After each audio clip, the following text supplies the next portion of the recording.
What is up, ushers? Hey, last week you may have noticed that we added some signage reserving seats for our first-time guests during our 9 and 10:30 services.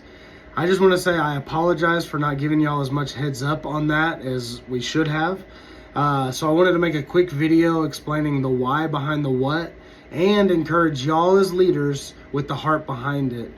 The goal of keeping these rows open as long as possible is to ensure that our first-time guests have a place inside the auditorium. I know that this might frustrate some people, but I want to challenge you to think back to your very first service. You may have struggled just trying to decide which church to visit. Then you wake up in the morning a little behind. You're trying to get the kids ready. They're just not used to it. There's already some arguments starting about what you're going to have for lunch. And then you walk in and you realize that you read the time wrong and the service is about to start. So you go to check in your children and you wait for what feels like an eternity to register them, to check them in, to drop them off with complete strangers. And then you have another complete stranger walk you into a packed auditorium and you're finally like, hey, I can finally sit down, realize, check out what this church is all about, see what's up. And then some guy or lady comes to you and says, hey, there's no more seats. You're going to have to sit in the lobby. And there's 100 other conversations going on in the lobby.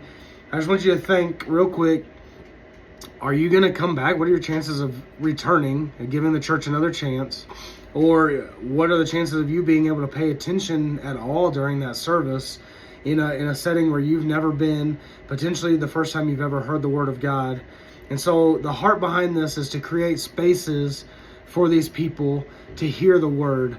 We have to focus on the one. Many churches are doing this and they do it very well.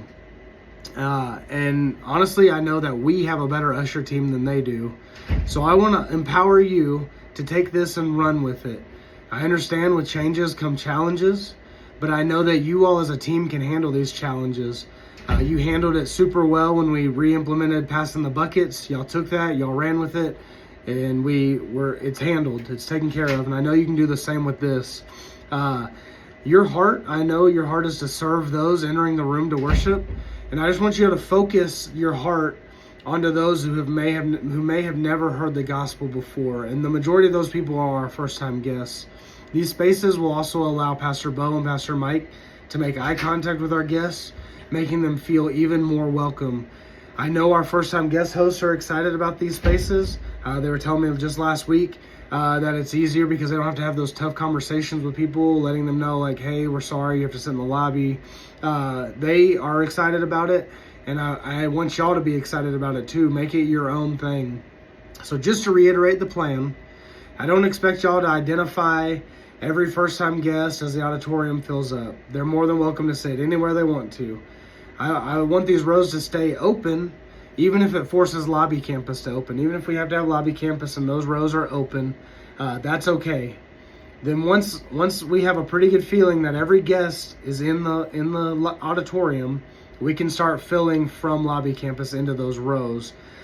So it's pretty simple. I know y'all can handle it. Y'all are killing it. Thank you so much for everything you do. Thank you for your heart behind serving. And I just want to say I appreciate y'all. Have a great day.